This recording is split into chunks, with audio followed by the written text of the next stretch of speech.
rice industry. That is the value addition and rice. The more we innovate, the more we process and diversify, the more value we bring on the table. Not just to the product, but to the entire ecosystem. Now let us welcome our experts, panelists, as they discuss how value addition can elevate Indian rice to a new global height. Moderating this wonderful panel, we are going to have the presence of a personality who is a business journalist who has moved up the ranks as a reporter, news presenter, and editor across media brands. He is currently a senior editor with the Economic Times, and over the years, he, as he is called, has tracked India's IT services, technology, and telecom industries. Ladies and gentlemen, please put your hands together for Mr. Ashutosh Sinha. Can we have a huge round of applause for Mr. Ashutosh, everybody? Moving on, as our esteemed and respected speaker, we are having a personality who is the director of the Basmati Export Development Foundation under APIDA, Ministry of Commerce and Industry, Government of India. He oversees the processed food division, including cashews, and leads the market access initiatives across the Gulf, Latin America, and Africa. Mr. Bajaj represents APIDA in several global forums and continues to drive India's vision of expanding its footprints, agriculture trade, and value-added exports. Can we have a huge round of applause for Mr. Tarun Bajaj? Everybody, the next speaker who is going to join us on the stage is Principal Scientist and Head of the Grain Quality and Nutrition Center at the International Rice Research Institute, Philippines. He leads the Center for Excellence in Rice Value. Addition to that, he is stationed where his research focuses on improving the nutritional and functional quality of rice, including genomics and biochemistry. Ladies and gentlemen, his pioneering work on low glycemic index and high protein rice continues to shape global rice research and nutritional strategy. Please put your hands together for Dr. Nese Srinivasulu, who is the Principal Scientist and Head of the Grain and Quality at IRRI. Everybody, moving on, we have the speaker as a personality who is a Joint Director of Agriculture at SPNC in the Department of Agriculture and Farmers Empowerment, Government of Odisha. In this capacity, he contributes to policy planning, coordination, and implementation of key agricultural programs across the state. Please put your hands together for Shri Arun Kumar Bahira ji on the stage. Can we have a huge round of applause? Moving on, ladies and gentlemen, the next speaker who is going to join us on this stage is a personality who is the General Manager at the Agricultural and Processed Food Products Exports Development Authority, APIDA, Government of India, based in New Delhi. She leads the promotion of export across the fresh fruits and vegetables. She is none other than Ms. Vinita Sudhanshu. Can we have a huge round of applause as ma'am makes her way to the stage? Last but not the least, ladies and gentlemen, the one who is going to join us on the stage is the Director of Agriculture, Government of Manipur. Under his leadership, the state has made significant strides in promoting its unique GI certified Chakhao black and white rice varieties. With export plans to Japan already underway, he has been instrumental in advancing organic and sustainable agricultural practices and in supporting the farmers through technology upgrades, high-tech meals, and input distribution. Ladies and gentlemen, please allow me to welcome Mr. Peter Salam on the stage. Can we have a huge round of applause? Now, handing over my mic to the moderator for this wonderful session. We are looking forward to have a lot of knowledge coming from this particular session. Handing over my mic to Mr. Ashutosh Sinha ji to moderate this very insightful and full of informative session. Mr. Ashutosh Sinha, sir. Thanks so much, ma'am. Thank you so much. Good evening, everyone.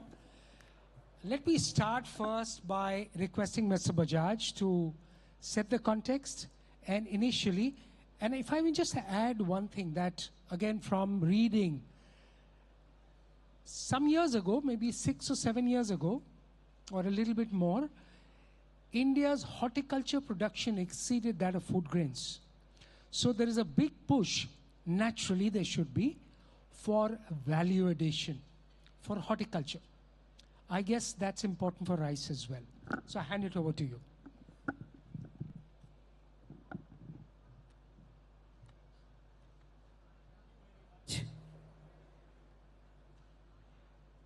Thank you very much. Value addition actually is need of the hour. We have exported 12.5 billion US dollar rice to the world, 21 million metric tons. But if we see, most of it is as a commodity.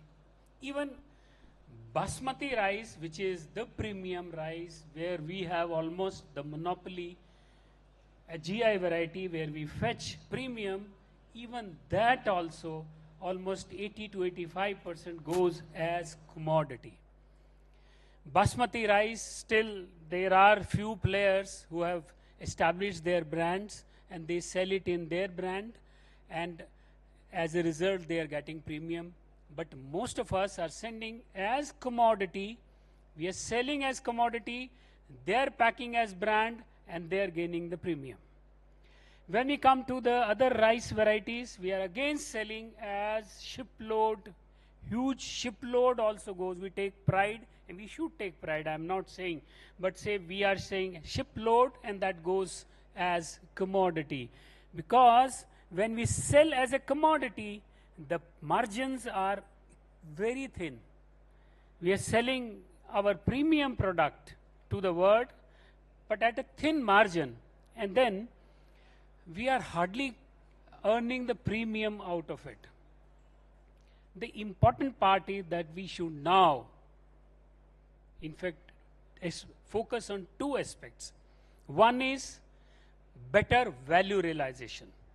We should get better value of the produce, and at the same time we sell it. Better value can become in when we sell as a brand or as a value addition. Now we see what is happening. Our broken rice, we sell as a commodity. It is going to the X country. X country takes it. They make their noodles, biscuits, and other things, and they sell it to the world. Why can't we do it? We can also do it. So similarly, all these value-added products, we have to now look for it, and we have to make a change into it. As Mr. Moderator has just now mentioned rightly that in horticulture it is value addition. Why not in agriculture? Yes, it is. Also, you see, all produce cannot go as table varieties, because in rice also we see full length, 5% broken, 10% broken, and at the most 25% broken, and then it goes in different prices. Then there is a least one also, safely, which is edible. It is fit to consume, but it cannot go as a consumer pack. But safely, we can convert it into a value addition like we do it in horticulture. Apple, you have a table variety, you sell apple A grade, apple B grade. When it comes to C or D grade, which is actually edible, the shape is not proper or other things are there, that you convert it into value addition. You make apple juice, apple concentrate, and then you sell it, and you earn even better premium with that, even those more than the table varieties. Similarly, those items you can convert it into value addition as functional food, as processed food, and then can earn more and more value realization. And this will also, in turn give better employment opportunities, more economies will add to our country, and at the same time will be able to give better value to our farmers also. Also important part is nutritional aspect. The rice now has, we see that I was talking to Dr. Nese out in the lobby, in the lounge, and then we were talking how unsafe it is for diabetic people. Actually, you clarify. And then said, yes, small portion is okay, but more has harmful because it is actually a carbohydrates. So we have to now go for fortified rice. It is now need of the hour, fortified rice, because world over, people are looking to nutritional value, nutritional security. So fortified rice is another value addition we have to do. In our PDS system, we have started adding fortified rice. Same is now demand in international level also. We should have more and more fortified rice, and that, with required nutrition, that every country has their own requirement, because that is, you make it. X country has X kind of a nutritional limits and nutritional requirements. You make it and then you sell it in a fortified rice to the world.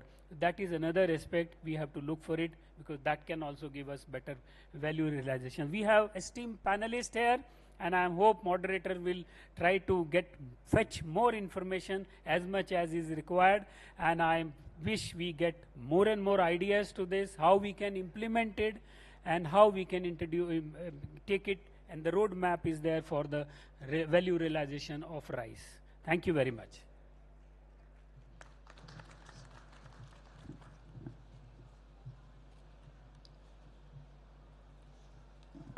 Thank you so much, Mr. Bajaj. I'd like to start with Ma'am you and talk about there's so much of expectation of Basmati has its own logic, but the opportunity of taking the non-Basmati rice to global markets with some value addition. Mr. Bajaj mentioned about fortification. Well, India has a logic to it. There are several countries which have a logic to fortified rice as well. What is the opportunity? Thank you very much. It's a very important question. Like, I'll start with what you have, Dr. Bajaj has setting the ground for the importance of the value addition. Yes, of course, for Basmati rice, India is the largest exporter, and for non-Basmati rice, we cannot underestimate non-Basmati rice, that it's not, because as a commodity, many of my exporters, they have given me the feedback that they are fetching a price as good as Basmati rice. So we have that kind of the important varieties. When you talk about the value addition, because I am in APEDA, I'm looking after horticulture and cereal both. And when I'm seeing horticulture, the challenges is the perishability. So I need to intervene into, how to go for to increase the shelf life, either the technology intervention or how we can go for the value addition. The same way, rice, we are a very big commodity supplier, but when we look around the international market, there's a very, very good demand for the value-added products of the Indian rice, and maybe in the form of rajma rice in a packed form, or maybe in the form of the crackers, because during my visit to Indonesia, I saw that there is a huge demand of the rice crackers. So why we should not pitch in? And in this direction, APIDA took a lead, and we have collaborated with the International Rice Research Institute, seeing the potential of value addition in Indian rice.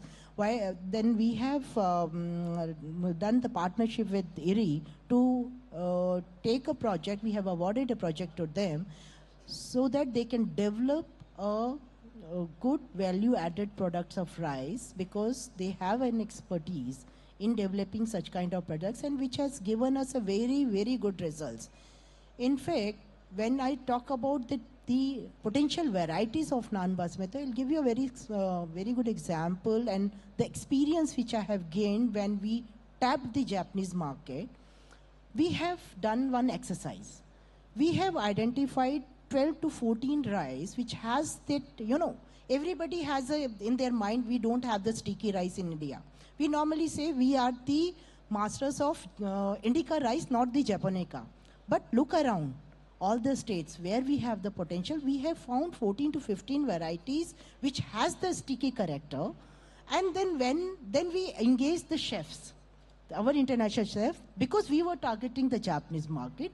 And back of our mind is we should have the stickiness, in the character, so that we can make that their cuisines of their palates. So we found, after doing the cuisines made by our Indian chefs, we have zeroed down to 12 varieties. After 14, 15, 12. When we have done the 12 varieties, I think when we have done the profiling first, then we identify out of 15, 12 are good enough. Then we have given it to our chef. You will not believe our chef has then bring that number to 7.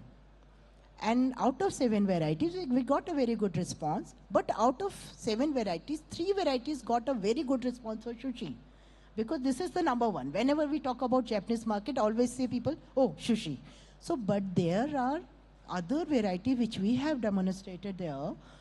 They go very good with the Japanese curry. People will love it. So that means we need to, there is a very, very important part of working on a value addition, not only in terms of making a processed food, but to convert our potential variety, because we have more than 1,000 varieties.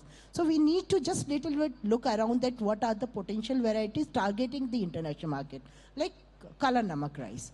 Because when we say Kala Namak rice and Buddha, when we connect Kala Namak rice with the Buddha, we always see towards the Asian markets. Why don't we promote in Singapore or Malaysia or any other place? So this is how we should make this strategy. And of course, value addition is a future. Okay, the participation, Mr. Behera, I'd like to come to you. You represent Odisha. How can farmers' participation and across the value chain that be enhanced so that can help the entire chain move up, so to say? If you can take the mic, please. Yeah. I can stay. Sit here and talk. Okay.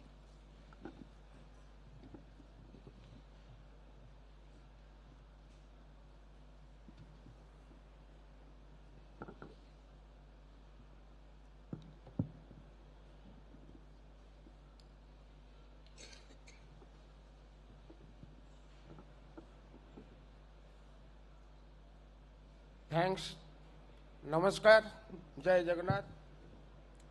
It's my honor to represent Odisha, a state often called the rice bowl of Eastern India, at the Bharat International Rice Conference, a platform that celebrates not just a crop but a culture, a livelihood and a way of life that sustains millions.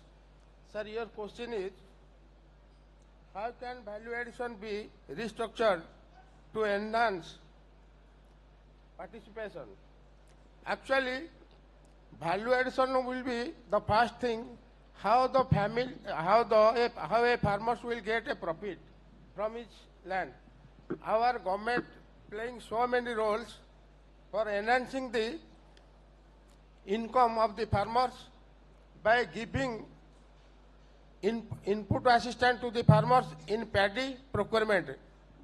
For example, our government, our MSP paddy procurement price is 2,300 rupees, but our government is giving another assistance of rupees 800, and further more than, if one is growing for aromatic and non-aromatic rice, our department is also giving another 1,000 rupees per quintal. That increases the value of the farmers which is interested to go for paddy cultivation. Another, strengthening farmers linkage with value chains promotes farmers producer organization. मतलब आप APO थोड़ा ज़्यादा बनाएंगे, and facilitate cluster based rice processing hubs near production catchments to reduce logistic cost and losses.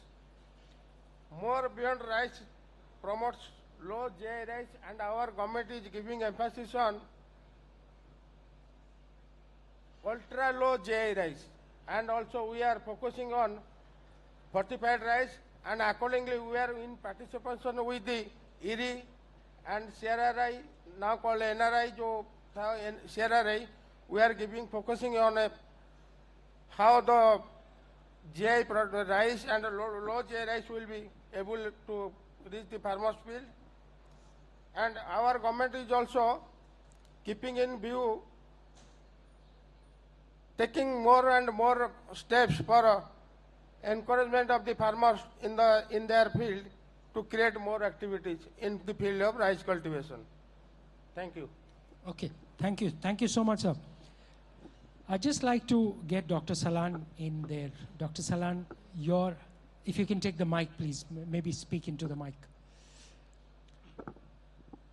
Specific Hello. to the northeastern region, how do you see the fortification angle, which we spoke about, and also the Value addition. value addition, please?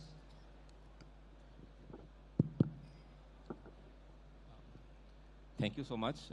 First of all, I would like to thank IREF for giving this excellent opportunity to me to be able to present the existing emerging trend in the entire Northeast, and especially with Manipur.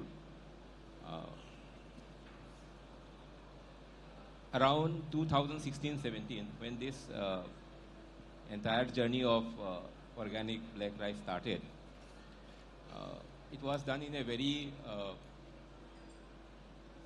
non-systematic manner with only a handful of people growing for local consumption. Now, with the consistent assistance and effort of the Ministry of Agriculture, especially APIDA here, present here, we have come a very long way, I would like to inform everyone. Now, black rice, we are producing more than 10,000 metric ton. From a handful of production only for consumption purpose, we have come a very long way.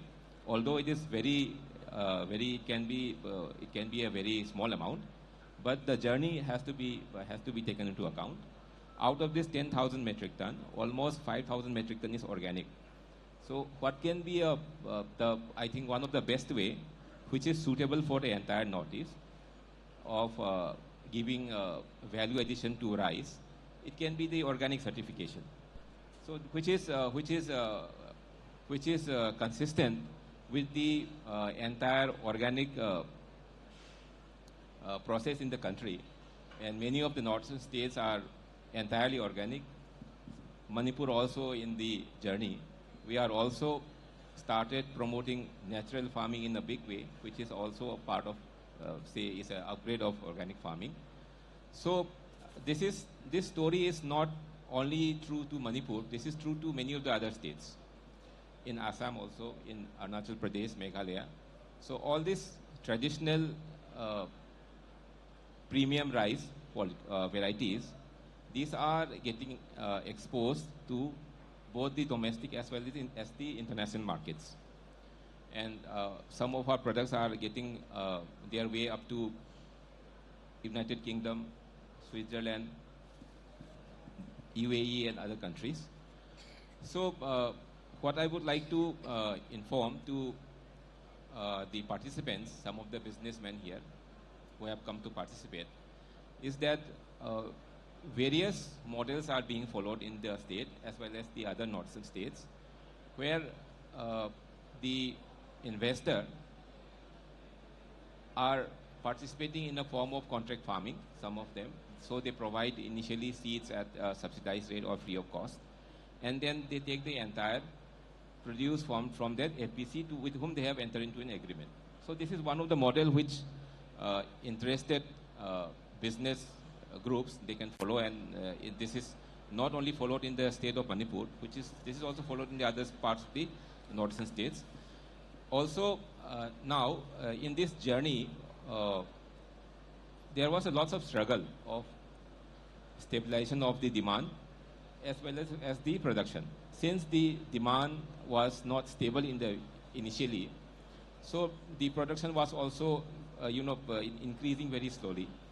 Now we have reached a situation where the market is very stable. We have lots of buyers, and fortunately, correspondingly, the production is also stable now. So in the coming years, in the next 2-3 years, we see in the state of, at least in the state of Manipur, I can say that we see the production doubling in the next 2-3 years. So this is the journey that we have crossed. Now we have reached a very comfortable position where we are thinking of expanding in a big way. We have some bottlenecks of processing that we are in talk with various ministry departments, private parties. Fortunately, APIDA has also come in and assured some assistance to the APC members, which we appreciate a lot. So this is the entire journey of Manipur especially and the Northeast in general. So I would like to inform everyone present here that the entire northeastern region, which was doing in a traditional farming, now has reached a very comfortable position where people are thinking of expanding. And so along with this comes a lot of opportunities for business houses to come and invest there. So, and also we have lots of APCs here who are very, very confident nowadays. So we always try to place the farmers and the APCs while dealing with the business groups. We always take them, place them forward so that finally they are the ones who will be doing the production as well as the contract, as well as the agreement with the other parties. So I would like to inform everyone that kindly take this advantage of the emergence of the entire region of Northeast. Thank you so much.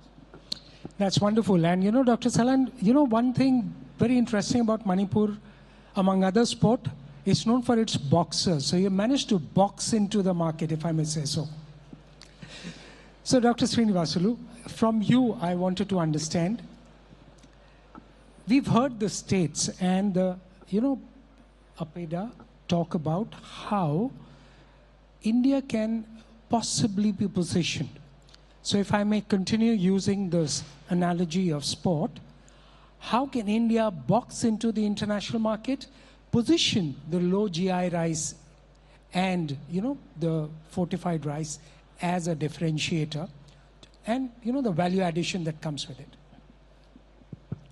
Thank you, Ashutosh. So, you know, India is really a global player in not only in the rice production, but also in the rice export.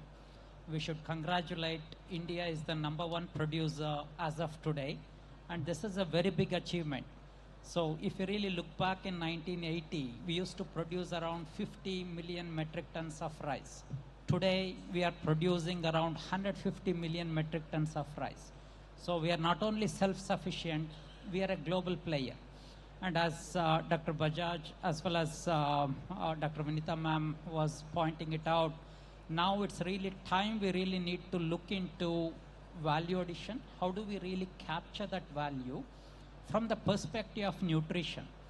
So this is where I will come back and give you a bit of the background. What is the importance of low glycemic index in terms of health challenges what we are facing today? So particularly type 2 diabetes has grown significantly high, and India is a global capital for type 2 diabetes. We are standing as a #2 country with around 101 million type 2 diabetic people, and across the globe it's around 560 million people.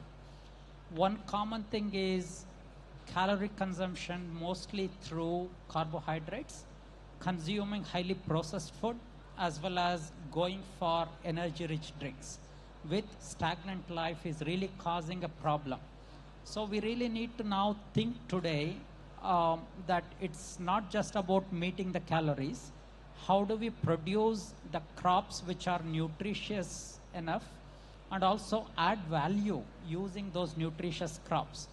And from that perspective, rice is really a very, very important crop for us and for the globe. Because of that, we really have to look into how do we really come back with solutions for addressing those increased obesity as well as type 2 diabetes. So this is where International Rice Research Institute has really looked across all the varieties which has really been released across the globe.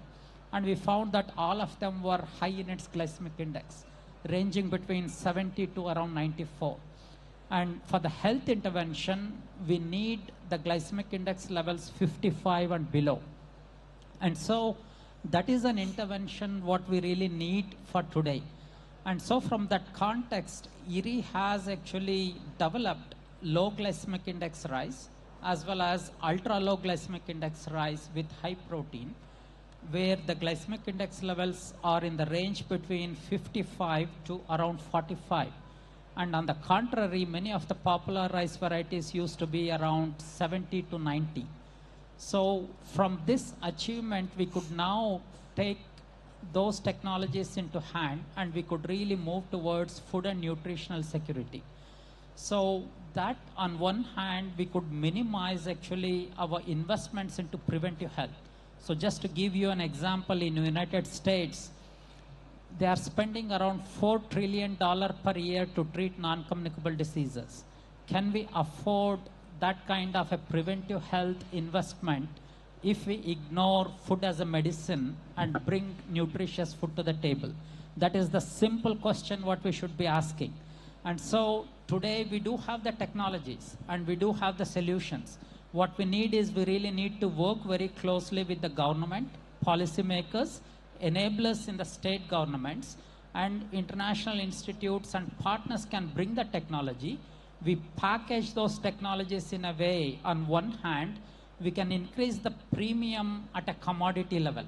So instead of low quality rice, we can move towards those nutritious rice, where in the international market, it can fetch up to $1,600 per metric ton. Whereas basmati, it can fetch around $1,000 per metric ton, and non-basmati on an average around $400 per metric ton. You see, we are almost quadrupling the economic benefits by just switching to such nutritious varieties. But this is not a very high volume export or high volume commodity at the moment. It's a premium niche. But we need to position ourselves because, as ma'am was telling, diversifying the value under non-basmati is very, very critical. Maybe that is the sector where we could really think about how can we bring these nutritious varieties, where we are working with government of Odisha. And we have pitched actually the possibility that one is you take up these nutritious varieties for cluster production. Second is not just as a rice, but we can make actually series of food products having low glycemic index property for breakfast items. Like we have made prototypes actually to have low GI instant semolina, low GI poha, and all of those you just add water, hot water, leave it out for 10 minutes, you consume it, it still maintains the low glycemic index properties. So I think when we really look into that value chain, we should not be stopping ourselves at the level of just a rice commodity, which again already adding a value because of premium. But when we take that broken rice and when we make those nutritious food products, we have enough domestic demand, right? And for export purposes, we could really look into this high protein rice, where from milled rice we are able to produce protein supplements. And these protein supplements are enriched with essential amino acids such as lysine, methionine, lysine, as well as isoleucine. And this quality is pretty much comparable to whey protein isolate. Good thing is, this protein isolate, what we could produce from the milled rice or from the broken rice, we are able to produce that with around 1/3 of the cost what whey protein would cost. So I think these are some of the technologies we can really look into how such nutritious rice varieties can be accommodated into a cluster production, how we can establish state-of-the-art processing facilities for value-added food products, bring enabling policies from central government as well as from the state government, and empower women as well as farmers, and then inject actually the private sector for marketing purposes. So by going into that kind of a step change, India can be a global player into rice value addition. Okay, that will need policies. Ma'am, where do those priorities and policies intervene in the marketplace so that the farmer sees the incentive and so does the value chain? Yeah, when we talk about the policies, I'll just take that the example from the APEDA's perspective, but because APEDA is an export promotion organization, and our mandate is to promote agri-exports in the country, and when we see that our share in the international market, we occupy 50%, that means we are the leader who sets the goal for identifying the markets. And when I see that the Apeda's basket, of course, cereals plays occupy 50% share, and rice, of course, the number one. So when we see towards deciding about the policies, and whenever we need the policy interventions, we always look towards what are the potential markets, what strategies we need to take up. Then accordingly, we take up the issues with the line ministries to intervene so that we can focus on that particular market, because I am seeing a very good demand for my product in that particular market.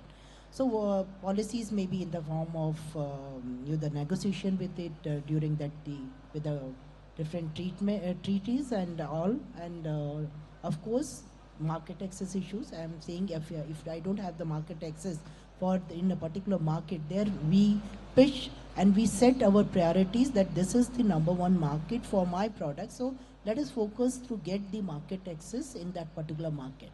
So this is how we decide for promotion of the seeing that what are the potential in that particular market.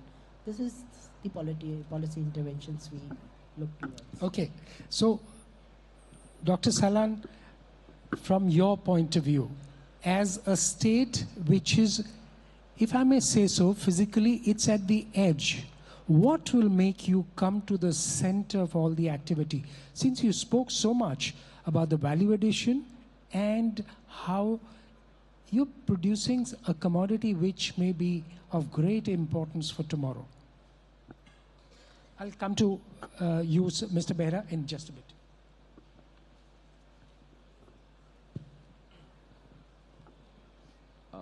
I feel that when we try to promote any product, it's not, we have to, the most important thing is we have to see our strength and the possible challenges and the ways it can be addressed.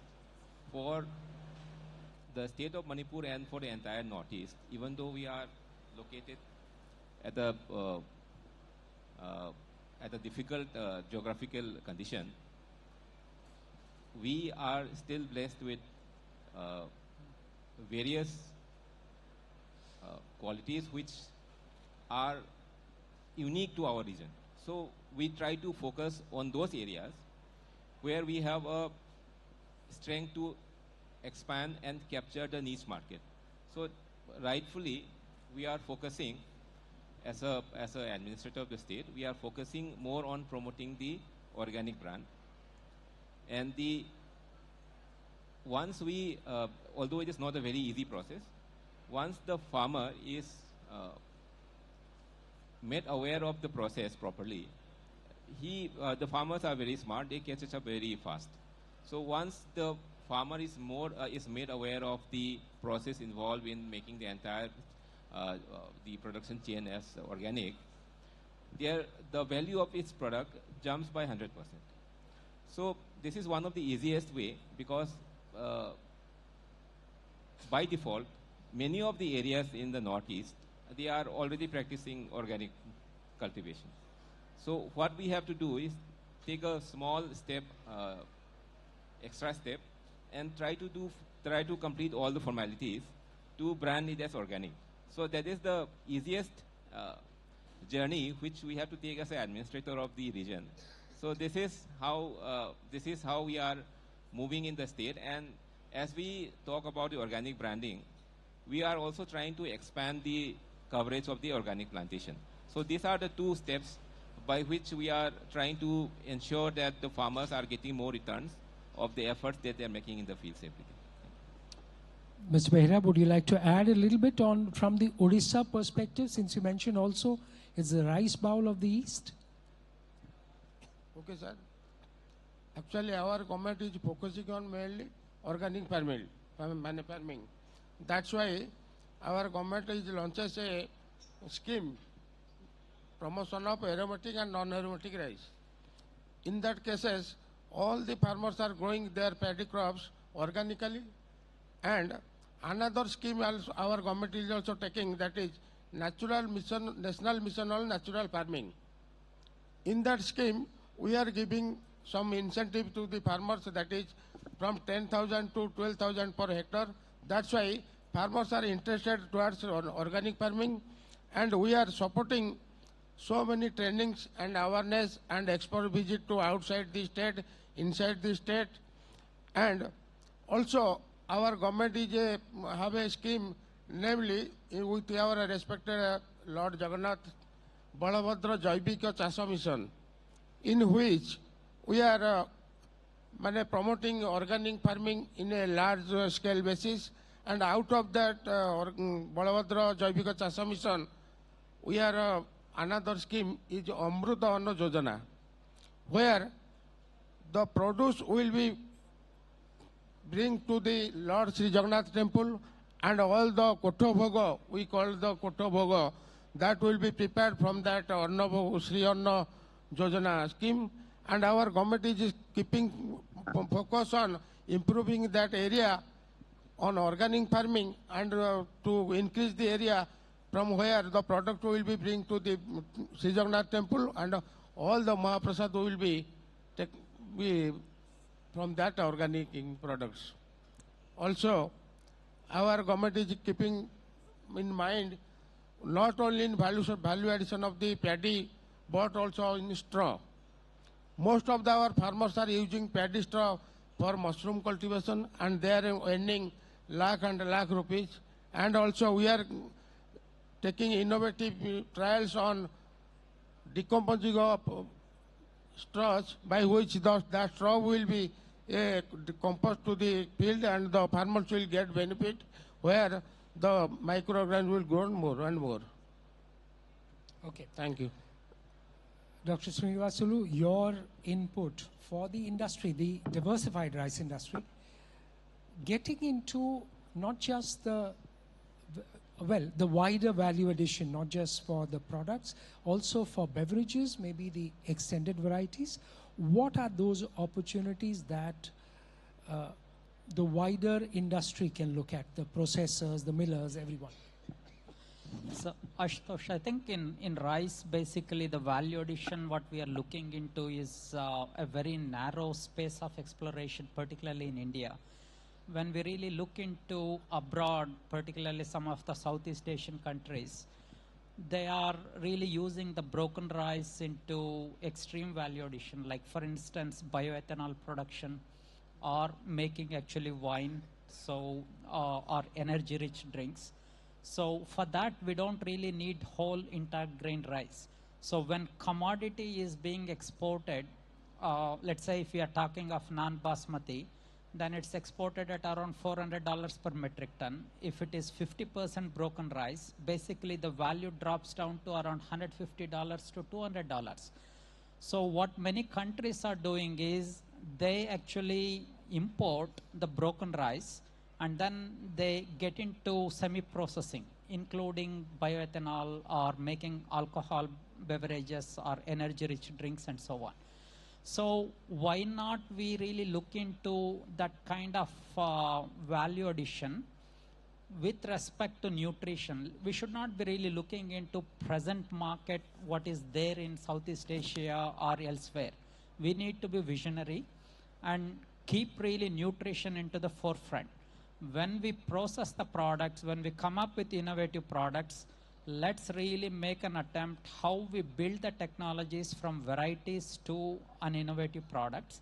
And one example could be, for instance, when we would use, let's say, the pigmented rices, the black rice, what we have talked from Manipur, right? So it is very rich in nutrition. And such kind of black rice can be germinated into sprouts, and then we could really use the black rice sprouts because it's organically grown, so it's safe, no pesticides, and it has very much enriched antioxidants, including GABA and several other vitamins and minerals, so as well as antioxidants. So if we would really be using that kind of sprouts and go into a kind of energy-rich drinks, which is really rich in nutrition, go for non-alcoholic, and promote those kinds of nutritious drinks, that could be one type of a value addition. The second could be, we could really look into nutraceuticals. So today, pharmaceutical is a very big industry. and we really look into treating non-communicable diseases through medicine, right? Like insulin treatment for diabetes, it's a very big investment in the Western world, and also we are getting there. So what we should really be looking into is, for instance, bran, which is a very nutritious layer.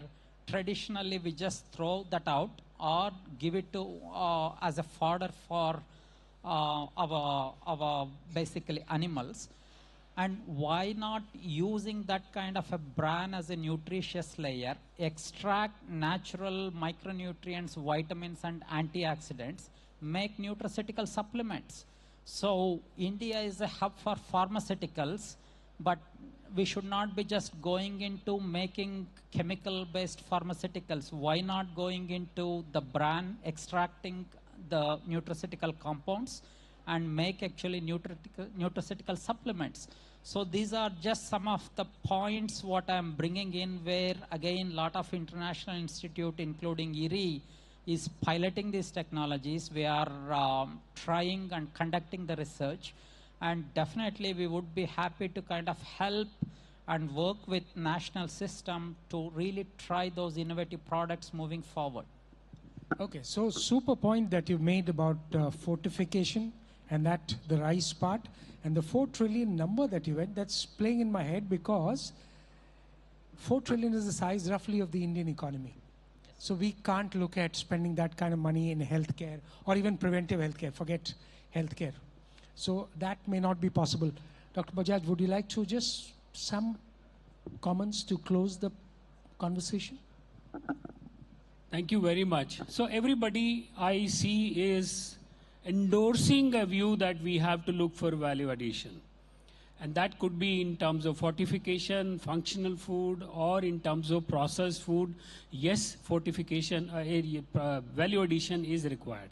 Another angle which is also added is that value addition can be in beverages, because there are a lot of alcohol-based beverages made out of rice.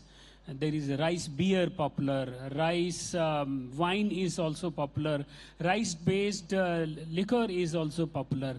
So another point is that there are cosmetics which are made of rice. Face creams, body creams, they are also made rice-based attempt. Nutraceutical is another point which is mentioned, is another area one can look into the rice-based variation.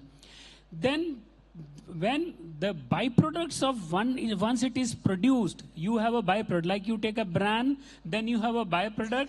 That byproduct is also used for some other purposes. So rice is something which can have a versatility of uses in many of the sectors. Even you name the sector and it can be used in that rice product. So the only thing which is required is now a required R&D. We need an R&D. We need industry participation. Everything government cannot do it. We need industry participation. We need R&D. We need a promotion internationally, in the domestic, even domestic market also. We start promoting fortified rice. How many of us are eating fortified rice unless it is received in a PDS system mixed with normal rice? Nobody, I don't think we are eating fortified rice. We do look for rice which has low glycemic index and other have more nutritional value. But I'm just saying, make it popular even in the domestic market. 1.4 billion population, we ourselves is a huge market itself. Then look for exports and promoting abroad. Value addition is the need of the hour. We get value addition, we get both value realization and more acceleration in our economy which is required. Thank you very much, and you have moderated the session very well. I must congratulate you. Thank you, everyone. Thank you, sir. Thank you, everyone, for being a part of this conversation. Thank you.